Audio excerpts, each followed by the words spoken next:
माननीय अध्यक्ष महोदय, अभी माननीय सदस्य सभी सदस्यों से निवेदन है कि कृपया आप अपने विषय 5 मिनट में समाप्त करेंगे ताकि अन्य सदस्यों को भी अवसर मिल सके। कहा था माननीय महामहिम राज्यपाल जी का जो अभिभाषण है ये 5 वर्ष का आईना है, तो इसमें जो कुछ है वो 5 वर्ष के हिसाब से ही चर्चा करेंगे। चर्चा के लिए बहुत समय मिलेगा अभी। जी बहुत सत्र आएगा, बजट सत्र आएगा, आपको बहुत अवसर मिलेंगे। जी, अभिभाषण जब हो रहा था राज्यपाल महोदय का, अगर उस वक्त आंख बंद कर लेते तो लग रहा था कि हम लोकसभा दिल्ली में बैठे हैं, और मैं उसका टाइम का और नंबरिंग किस तरह से नाम लिए गए हैं। पीएम रिपीट हुआ है 50 बार से ज्यादा, सीएम 15 बार, ओबीसी का रिपीट हुआ है सिर्फ 1 बार, रिपीट हुआ ही नहीं। ओबीसी नई बात ही है, नई बात है, शांत रहिए, समय मेरा खराब होगा, आपका नहीं होगा। ओबीसी अन्य पिछड़ा वर्ग को 1 बार बोला गया है, शेड्यूल कास्ट का नाम 1 बार बोला गया है, माइनॉरिटी का नाम 1 बार बोला गया है, महात्मा गांधी जी 1-2 बार, और बाबा साहेब डॉक्टर आम्बेडकर 1 बार।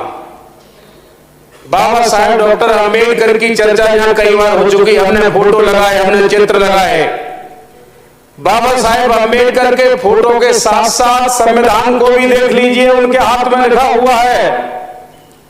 संविधान को पढ़ाने की अध्यक्ष महोदय कि आरक्षण के ऊपर जब भी चर्चा करते हैं, संविधान पर चर्चा करते हैं, एक बार आरक्षण को समझ लें पहले संविधान के नजरिए से, और अपने माननीय सदस्यों से आप कहें कि संविधान भी रखें और पढ़ें, क्योंकि आरक्षण कोई भीख नहीं है। आरक्षण की जो पृष्ठभूमि है उसको पढ़ करके चर्चा करें, फोटो लगाने से ही पेट नहीं भरेगा।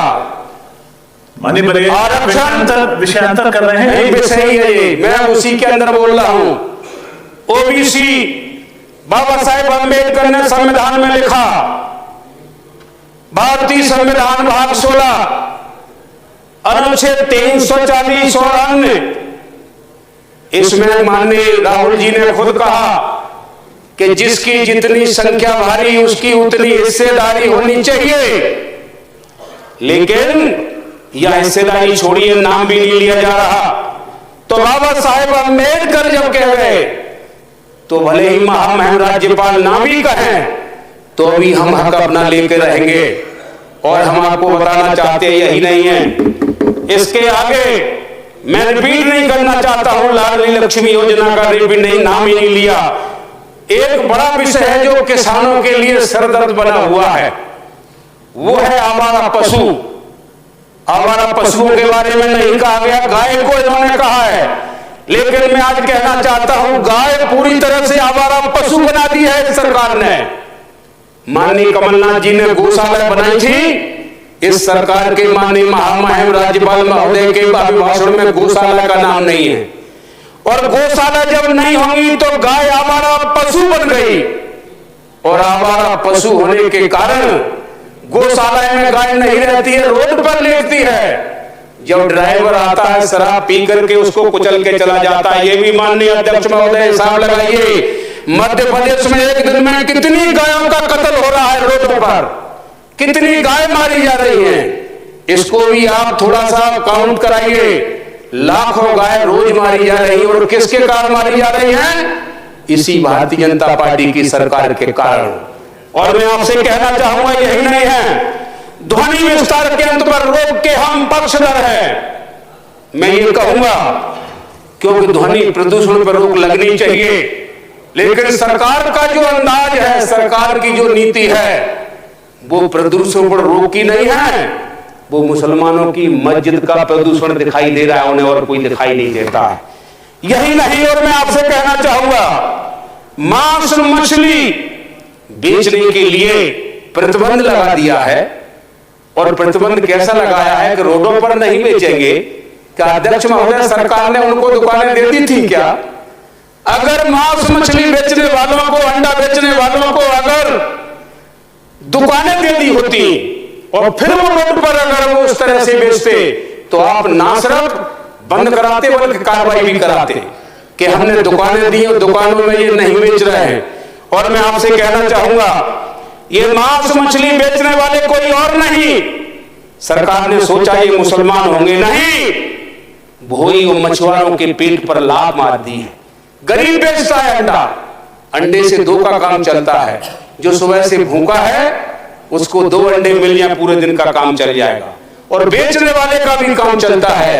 सरकार ने पेट पर लात मारी है और तमाम जातियां जो करोड़ों की संख्या में हैं, और करोड़ों की संख्या में जो जातियां हैं, मैं आपसे कहना चाहूंगा अध्यक्ष महोदय, उन जातियों के पेट पर लात मारी गई है। और इसमें सब गरीब लोग हैं, कमजोर लोग हैं, इसमें कोई धनवान नहीं है। और यही कहूंगा कि आगे विद्युत का मामला है, पुल सिंह जी समाप्त करेंगे। है ज्योति योजना, हो गए, पुल सिंह जी समाप्त करेंगे। एक लाइन रह गई, मैं उसको पढ़ करके आप बंद कर दूंगा। 100 यूनिट बिजली 100 रुपए का बिल दिया जा रहा है और 1 करोड़ 3 लाख उपभोक्ता प्रतिमाह इससे लाभ ले रहे हैं। ये सब झूठी योजना है।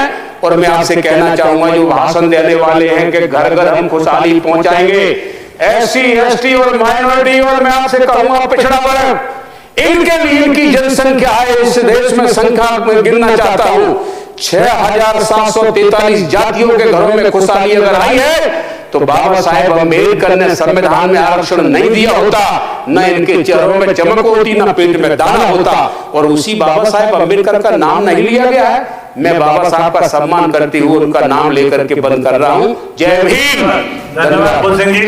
माननीय अध्यक्ष महोदय जी, माननीय अध्यक्ष महोदय जी, अभी जो मैंने बात सुनी है, जो कही गई थी कि आरक्षण पड़ा, हमारी सरकार ने आरक्षण पढ़ा भी है और उसको लागू भी किया, मगर कांग्रेस के नेतृत्व द्वारा आरक्षण की बात की गई है।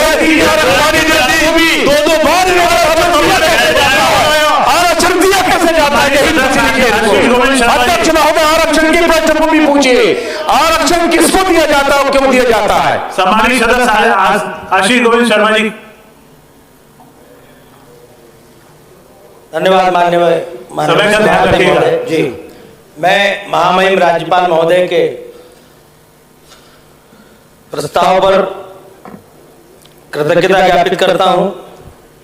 उनका जो अभिभाषण हुआ निश्चित ही आने वाले 5 वर्ष की इस भारतीय जनता पार्टी की सरकार का दृष्टिपत्र है। मध्य प्रदेश में 2003 के बाद से लगातार भारतीय जनता पार्टी को सरकार बनाने का मौका मिला। कांग्रेस हो या विपक्ष हो, लोकतंत्र में जब सरकारें अच्छा काम करती है तो जनादेश उनके साथ जाता है। इसका उदाहरण है लगातार 2 बार की केंद्र की माननीय मोदी जी की सरकार और मध्य प्रदेश में प्रचंड बहुमत वाली भारतीय जनता पार्टी की 2023 की सरकार। हमारे मुख्यमंत्री डॉक्टर मोहन यादव जी निश्चित ही बाबा महाकाल की नगरी से आते हैं। प्रखर राष्ट्रवादी व्यक्तित्व उनका है और बाल्यकाल से उन्होंने संघर्ष और गरीबी को देखा है। उज्जैन जो कि ज्योतिष की नगरी है, जहां से कर्क रेखा गुजरती है, सम्राट विक्रमादित्य की अद्वितीय शासन व्यवस्था की जो गवाह रही है, उनकी कालगणना को स्थापित करने के लिए नव वर्ष मनाने का मामला हो या अन्य देश की संस्कृति से जुड़ी हुई हमारी परंपराएं हो, उन सब का निर्वाह करने का काम हमारे मुख्यमंत्री जी ने किया है। मजदूरों को भी देखा है, गरीबों के दर्द को भी देखा है और इसलिए हमें विश्वास है ये सरकार भी समाज के हर वर्ग के कल्याण के लिए काम करेगी। इस बीमारू राज्य को भारतीय जनता पार्टी की सरकार ने एक उन्नत राज्य बनाया है, उसे स्वर्णिम मध्य प्रदेश बनाने का काम भारतीय जनता पार्टी की ये सरकार करेगी। निश्चित ही जब बात होती है तो केंद्र और राज्य के संबंधों को अलग नहीं किया जा सकता। हमने उत्तर प्रदेश के चुनाव हो या अन्य राज्यों के चुनाव, देश की जनता के सामने एक विजन दिया कि सिंगल इंजन से यदि डबल इंजन की सरकार होती है तो विकास और तेजी के साथ होता है। आज यदि माननीय नरेंद्र मोदी जी जो कि वैश्विक नेता है, हमारा गौरव है, जिन्होंने भारत का नाम दुनिया में बहुत गौरव के साथ स्थापित करने का प्रयास किया है, जो इस देश के 140 करोड़ जनता को अपना भगवान